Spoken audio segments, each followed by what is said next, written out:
Hello and welcome to a bit of a different video today. We usually do the more, gameplay focused videos, deck lists, sim gameplay, stuff like that.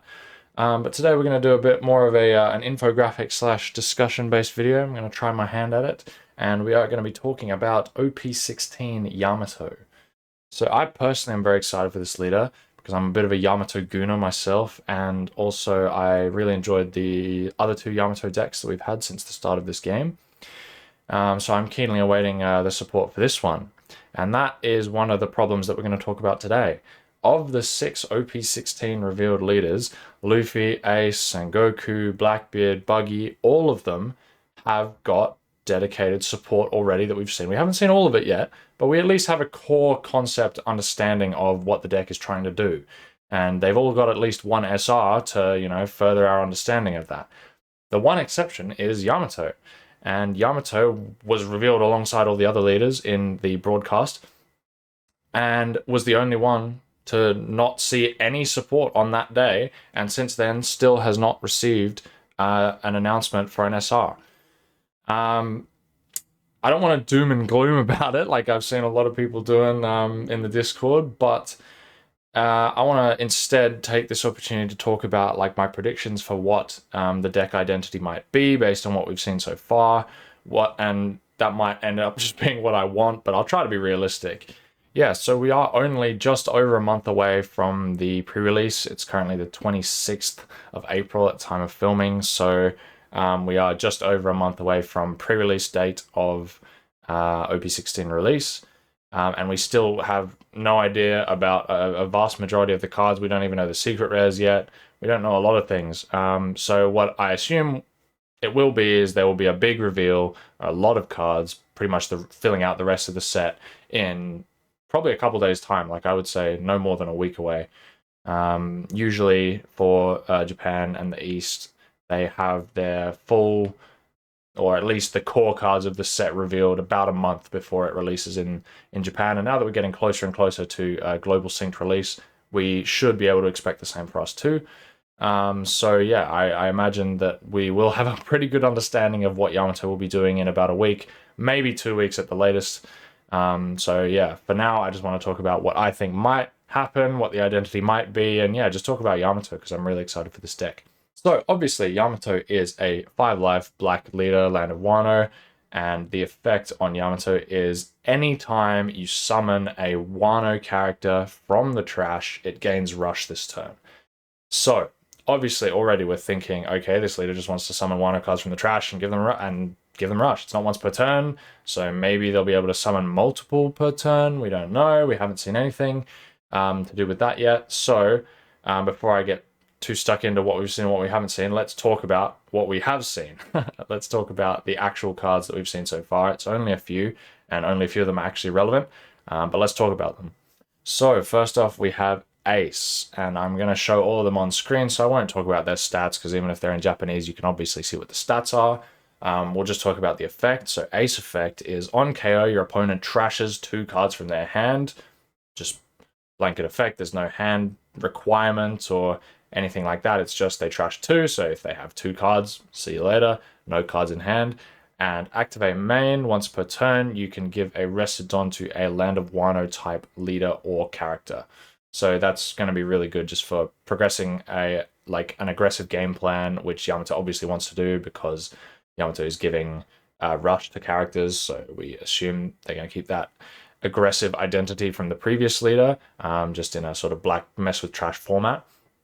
So at first glance, this looks really strong, but I think without a card that summons it back from trash yet, and also without a card that does sort of self-KO, I'm waiting to see if we get an in-engine self-KO card, which I think we will. But for now, it's just a strong card. Opponent can't really answer it easily without losing hand size for the most part. And then obviously 1 on every turn in an aggro deck is always good. Next, we have our 8-cost Yamato, which is the first character ever to have the keyword unblockable, brand new unblockable keyword.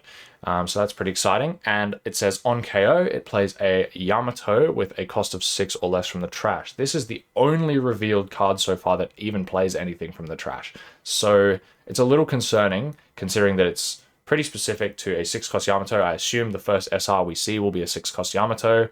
I would be pretty surprised if it wasn't, but we don't have it yet. So we have one card that recurs for leader effect, and we don't even have a card to be recurred yet. So I can't really comment on this one. It's entirely dependent on what the Yamato is like, if it's good or not. Or even if we get a bigger character than 8 cost that can summon an 8 cost back from the trash, then it changes again. But for now, I will say the Yamato stats. What I'm thinking the Yamato itself might be the 6 cost. Because pretty much every card we have revealed so far has counter. I'm assuming the 6 cost will be just some cracked SR with no counter, ideally. And I'm thinking it'll either, based on the ace, it'll either summon a 4 cost from the trash, like ace, give it rush, and then you can have sort of the ladder chain of like 8 cost dies, play 6 drop, especially if you have self KO, you can KO, swing the 8 cost, KO the 8 cost, play a 6 drop, play a 4 drop, swing both because they both get rush. Cool stuff like that is what I assume. Like maybe it'll play a 4 drop, maybe it'll have rush itself, so like even on 6 drop, on 6 on, you can just play a 4 drop, and then it gives itself rush, as well as leader effect giving the 4 cost rush. That would be pretty nice, you know, and if it was like a 6k or a 7k, I think that would be pretty reasonable. I find it hard to believe that it would have a strong effect like that and also get vanilla stats, but that's what I'm leaning towards currently. There could also be some synergy with, we've seen other cards in the engine trashing 8 costs to get effects. I'll talk about that in a bit, but it could have something to do with that as well. The next card we have is the 1 cost Nami Searcher, and this is a cracked Searcher. This is a Searcher that in a black deck costs 1 and establishes trash super well because it searches 4 for what we assume will be basically the entire deck, because Bandai is printing an entirely new Wano archetype for this leader, because there's like 3 black Wano cards and maybe one of them is playable before this set. Obviously, that's the Thriller Bark Ryuma. We'll see if that gets played or not. It's possible. But yeah, it's basically just a 1-drop Searcher that establishes trash, searches your deck for like anything, basically. So it's fantastic. Absolutely no complaints from me on this Searcher. It's exactly what you want to see. Actually, no, that's a lie. I do have one complaint about this Searcher, and that's the fact that it is leader locked to Wano leaders. Why the fuck did we print this card that is perfect for green-black Perona? She finally got a card that synergizes well with her existing engine, and they said, nah, she can't use it. That's my one complaint about this Searcher. Next, we have an interesting one, which is the 3-cost Chopper that says draw 2, trash 2, and then KO a 1-cost card. Yeah. That's it. That's all it does. Currently, with the cards that exist, unless we see some cracked synergy with it, like, that I couldn't even begin to imagine, like, cards that, you know, get effects when they get trashed, which I thought was going to happen for Gecko Moria in OP14, but that never happened, so I doubt it'll happen here, but it might. If we don't see anything like that, this card is absolute garbage. It is, like, if it came out in OP01, it probably wouldn't see play. That's how mediocre this effect is, so we'll gloss over this one. Now, let's go on to the next ones. There are cards that, we've started seeing cards that have effects that require you to trash an 8 cost from your hand, and that is the 1 cost Robin and the 5 cost Odin. So the 1 cost Robin is just a 1 cost, you know, 1k counter. It doesn't have 2k counter, so I struggle to believe that this card will be good unless there's some really cracked synergy with getting 8 costs in trash for whatever reason. So it just says trash an 8 cost, draw 2. And like, sure, it's okay for filtering, but I don't know, without some synergy of getting these 8 costs in trash, I don't understand what it's doing. Odin also does the same thing. He's a 5/6 blocker. Trash an 8 cost, draw 2.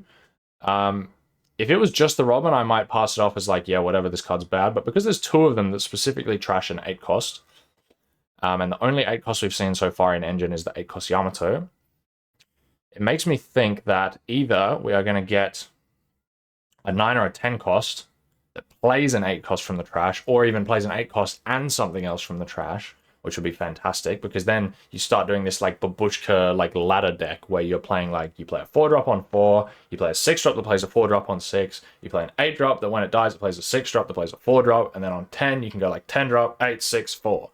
That would be fantastic. That is what I would love to see, as some sort of babushka like Russian dolls ladder deck. That would be awesome. The other option is that, and I saw this in the Discord talking about some of Yamato's newest cards, someone brought this up, is that they gave a Hearthstone card as an example, where it's just an 8 cost that's severely understated, but it says, when trashed, play this card. And I think that's reasonable. Whether Bandai actually does it or not is another question. Another option is they have an 8 cost or something, or whatever cost that just in trash says like you can pay this card's cost to play it from trash. And I think that would be sick as well. I think Bandai needs to sort of experiment more with these sort of unique mechanics. They've been very like sticking to the sort of rigid structure of the game for the most part, and they are afraid to take certain risks, it seems. One of those risks being making a Clan Attack leader actually be playable, but no, I'm getting off on a tangent. Anyway, yeah, so I think that could be pretty cool. I think like a Babushka ladder deck would be pretty cool. The other option is, and I think this would be really interesting, is like, I made a joke about it to a friend, but I think it could actually be really cool. I was like, what if she gets like an Odin Boiling Pot stage, where you tap the stage once per turn, you KO one of your characters, and then it summons back a character from the trash with less cost than the one you killed. And I made it as a joke, but I was like, that actually sounds really cool. Like, I would love that. That would be so cool. You've got the self-KO on a stage, it's thematic, and then you get to sort of ladder downwards, which gives you a reason to be putting stuff in the trash in the first place, especially like 8 costs. I still think that 8 costs needs to do something else when it gets put to trash based on the revealed cards so far, but who knows? We haven't seen enough support yet. Yeah, so basically so far, I think even with only a few cards revealed, no SRs, no nothing really, I'm still really excited for this deck. The few core cards that we have look like a really potentially interesting identity for the deck, and like gives me hope for what's to come and what will hopefully be revealed on a live stream in a big batch in a week or two. I can't imagine it being any later than a week or two, because then we'd have release looming over our heads with absolutely no idea what we're even buying. I wouldn't hold out hope that she's going to get a secret rare, because it's the Marineford set and she's the only leader that doesn't appear in Marineford out of the revealed leaders. So I find it hard to believe that she'd get the secret rare, but like 1 or 2 SRs that are strong and a decent core is all that I ask. It's all that I ask, Bandai. Please, please do not give Yamato the Calgar or Robin treatment where they just get absolutely shafted. Like, please do not do that. I'm begging you. At least give Yamato an SR. 1 SR, that's all I ask. 1 strong SR, please. It's not too much to ask for. Oh, man. All right. And, I think 6 cost Yamato should get an SR. It should be the main recursion target for, the 8 cost. It should do something really strong, perpetuate the deck's identity, and then maybe a 9 or 10 cost SR as well, and a stage. Maybe that's a lot to ask for, but a stage and 2 SRs. That's what I'm hoping for. 9 or 10 cost SR that recurs, like an 8 cost and a 4 cost could be interesting, or just an 8 cost. Maybe. Who knows? Who knows? I'm rambling at this point. I'm just very excited for this deck. So when you see this video, who knows? Maybe they'll drop it tomorrow, and I've just rambled for absolutely no reason. I'll be completely wrong. But I just wanted to get some thoughts off the top of my head before it actually came out, and I hope you enjoyed this sort of rambly infographic video and my thoughts on the matter before we get the actual cards. And yeah, thanks for watching, and I'll see you later. Ciao, ciao.